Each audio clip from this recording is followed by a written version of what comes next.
Hey everybody, Casey Lee here from ByteSight, and we're here today to take a look at the DJI Osmo.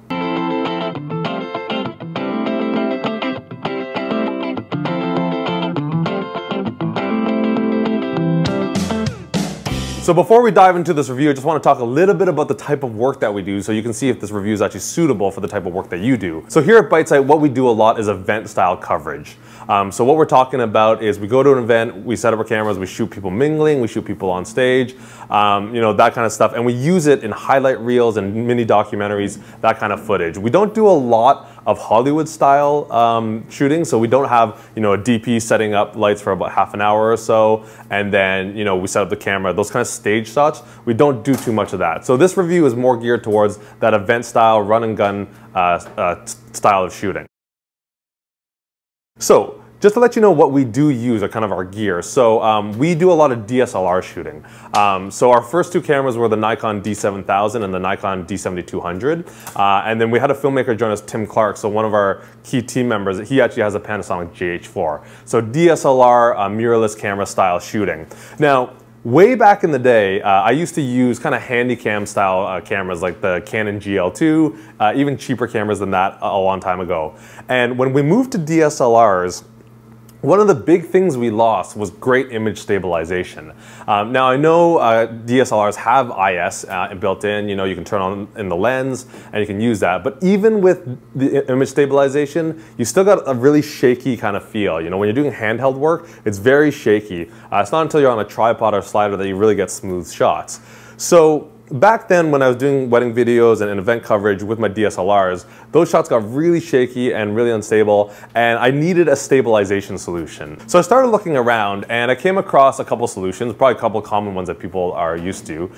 So the first two big ones obviously are like Glidecam and Steadicams. Now Steadicams are Hollywood professional things. You need to practice for probably years to become a great Steadicam operator, and not to mention they're very, very expensive. So you go to step down and you look at the Glidecam, and the Glidecam is a little bit less cumbersome, but still quite expensive. So what I opted for back then was what was called a Flycam. So a Flycam is kind of like a cheap knockoff of a Glidecam. It's kind of this inertia-based stabilization system.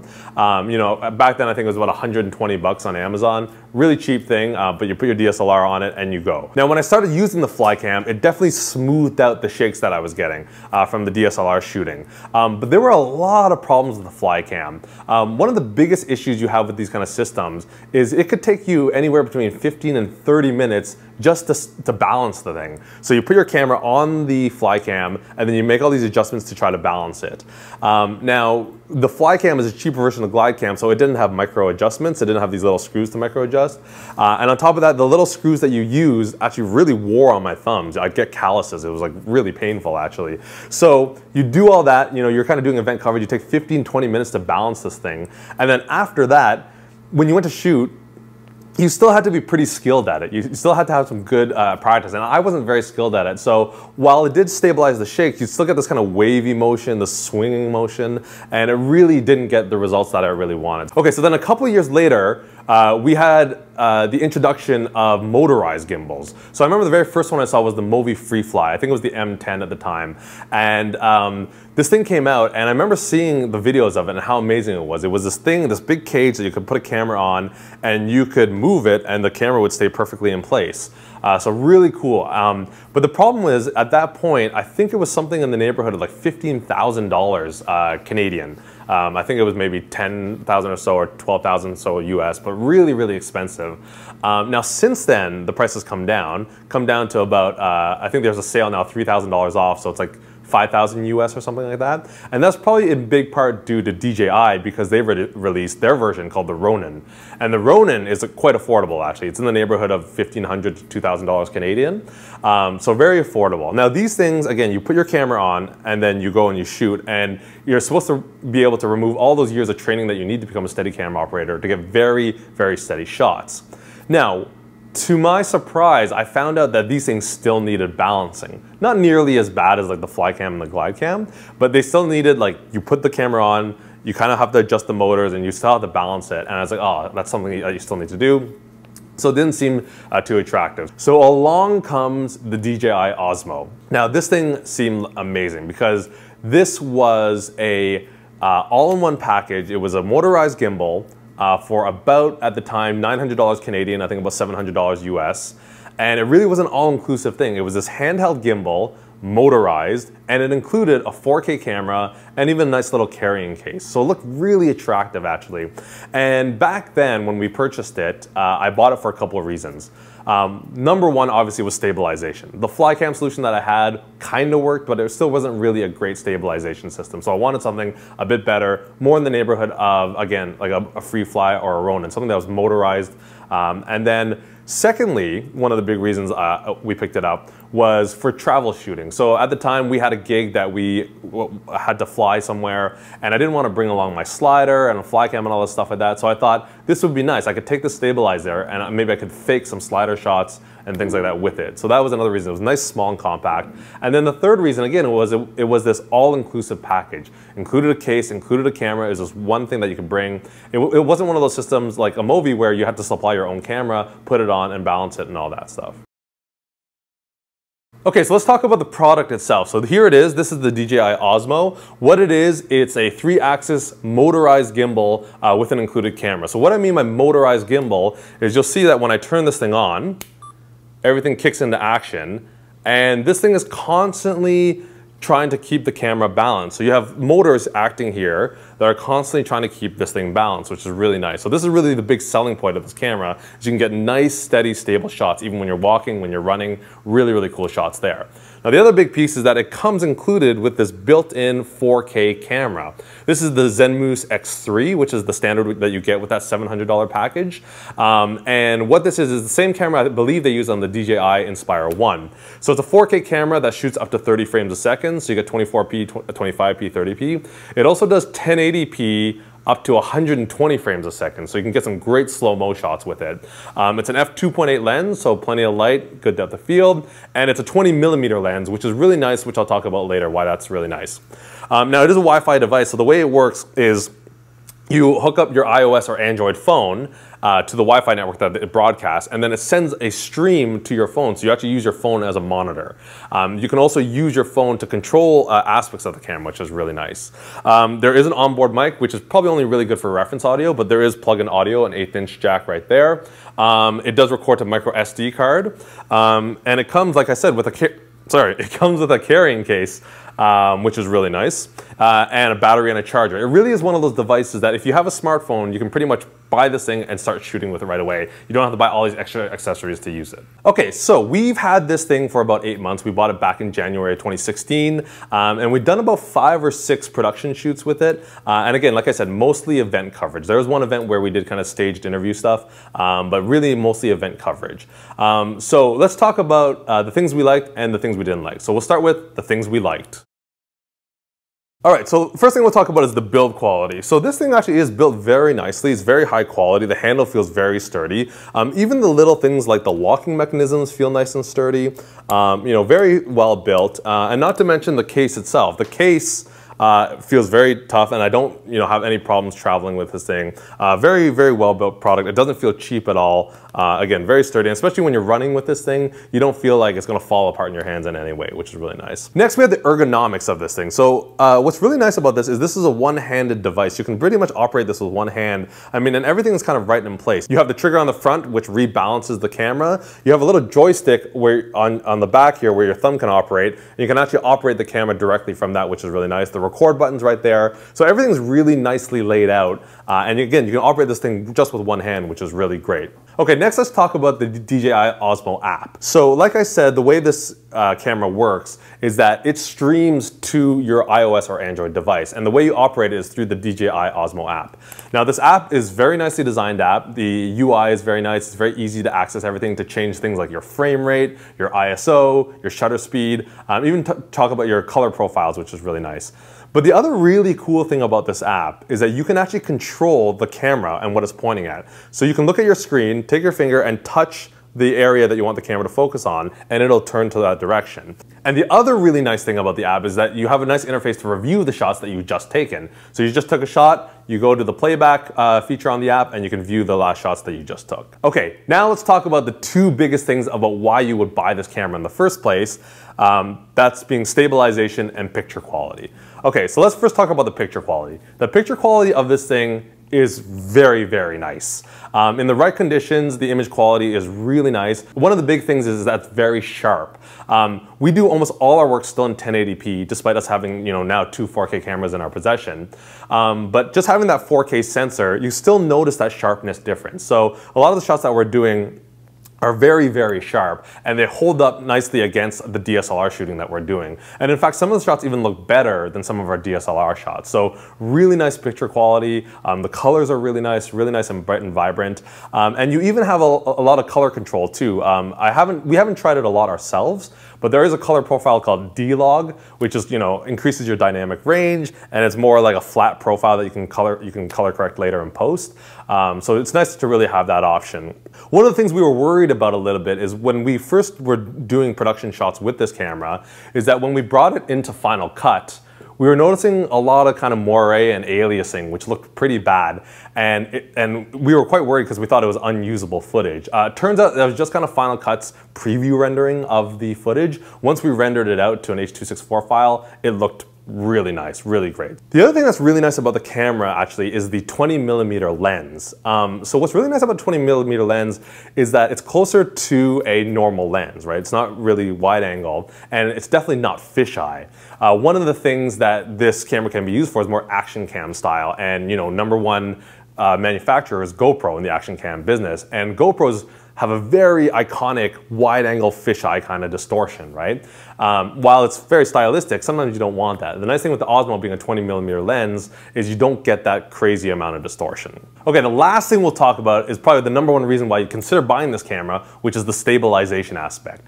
So let me say right off the bat, you can get some really, really sweet shots with this. Really nice stable shots. In fact, some of my favorite shots that I've ever shot in my life were on the DJI Osmo. So, there's a lot of great shots that work. Probably the number one thing you can use this for is tracking shots. So if you're following someone from behind, or reverse tracking where they're walking towards you and you're kind of just walking backwards, you can get some really great results of that. And if you shoot it in slow-mo, which you can on this camera, you get those really kind of, again, iconic, kind of walking through the city introspective shots, really great. What works really well with this too actually is running shots. So you have someone like kind of running through a city or running, down some road or something like that, running behind them, it actually works really well. And in fact, I've noticed that running shots tend to work even better than walking shots sometimes. So I'll talk a little bit about that in the part things that we don't like. Now, the other kind of shot that we found very surprising, it kind of shocked me, I just tried it out one time and now we use it all the time, is a jib or a crane shot. So you take the Osmo, you start at your feet, and then you raise it up over your head, and you get a very convincing jib or crane shot. It almost looks like you set up a full-size crane in the room because you can get this thing quite up over your head, and it looks really nice. Adds a really big production value. It's almost like one of those things like the first time you get a slider, you add that production value to your video productions. Well, doing this kind of jib or crane shot actually works really well, and we use it all the time today. So the stabilization is actually really, really nice on this. Again, the number one reason you'd buy it is for that, and it's really nice, and it's almost like brainless to use. Like you don't have to like train yourself to use it. You can kind of just go out and walk with it and you'll get some really, really nice stable shots. Okay, so now let's talk about the things that we didn't like about the DJI Osmo. Now I will say this, most of these things are just little quirks that we had to get to know. They're by no means deal breakers for this camera. Okay, so the very first thing is really not a huge issue, but when we bought this camera, one of the things that we didn't realize is that to get this thing going, you have to initialize it. So I actually opened up this camera, turned the power on, and nothing was happening, and I thought I had bought a faulty product. Turns out you actually have to go into the Osmo app and activate the camera to get it going. So a little bit of a quirk there, but it was one of those things that worried me right from the start. I was like, oh my God, I gotta go return this. Kind of really annoying, but it makes sense. So that's one of the things that's a little bit annoying. The second thing I want to talk about actually is the stabilization. Now I just mentioned you can get some really, really great shots with the Osmo, running shots, jib shots, stuff like that, but it's not perfect. One of the biggest issues you have with this, and especially if you're kind of doing walking shots, is you definitely do get this bobbing effect. You know, a lot of people on the internet are talking about this, where as you're walking, it is stable, but it's kind of like you get this slow bob.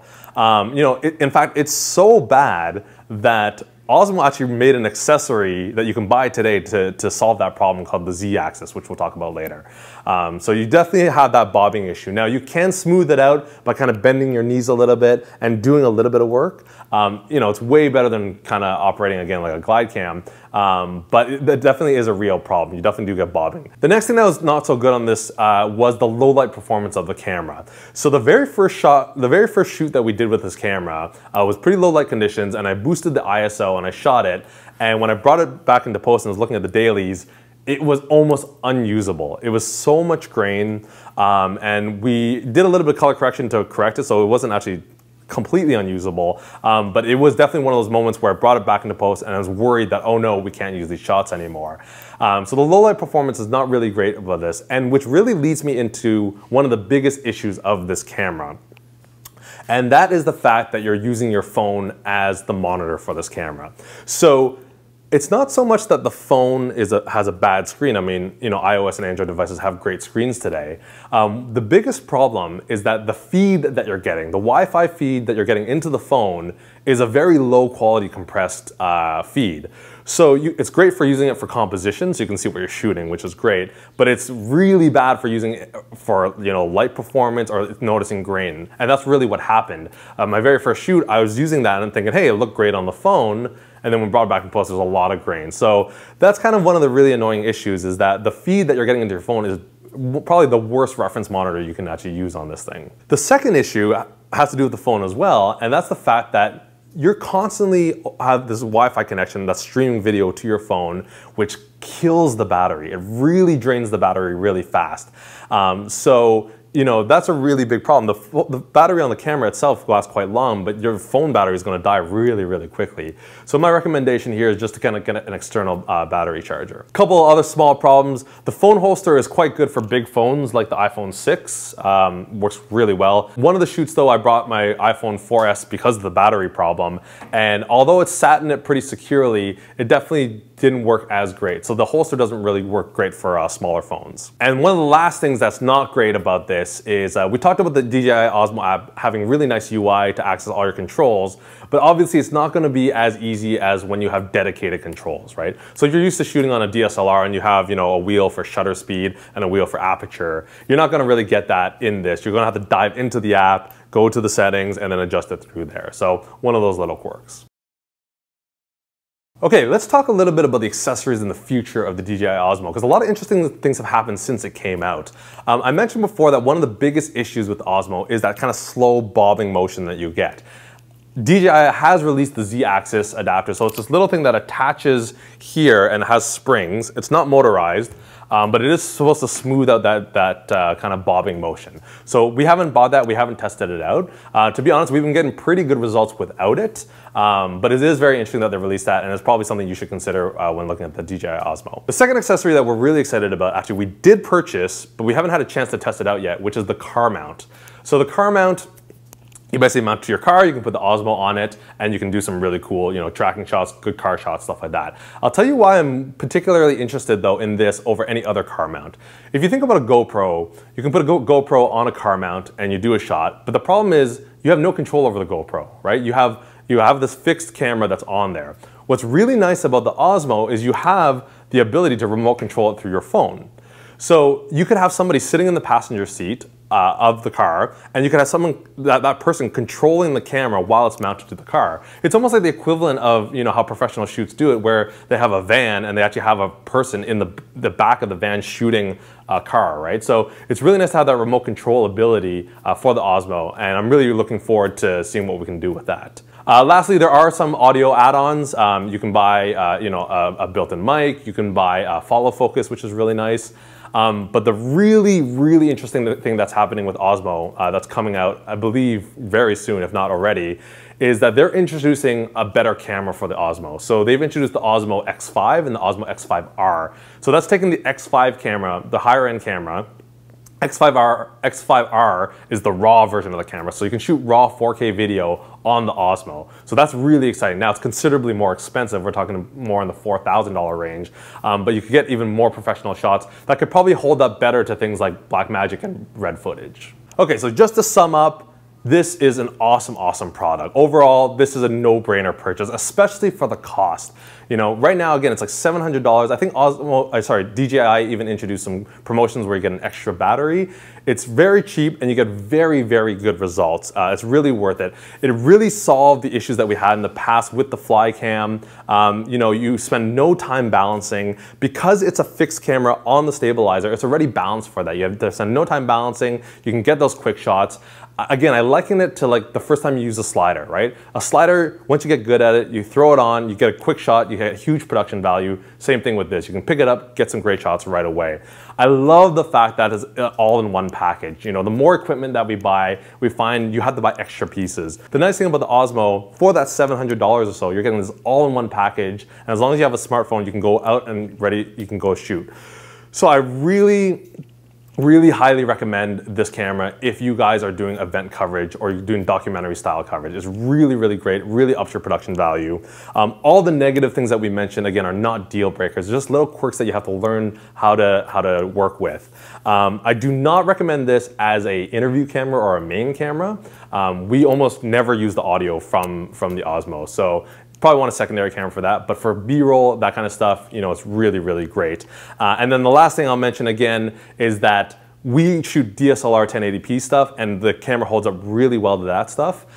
If you're shooting more in the name of Blackmagic or you're shooting red footage, might not be as good quality and you might consider taking a look at the DJI Osmo X5 or X5R. You might get some great stuff there. So great product. Really recommend this if you're doing event coverage. If you have any questions or comments, leave them in the comments section below. We hope to have some car mount footage to show you, so keep an eye out for that. So this has been Casey Lee from Bitesight, and thanks for watching.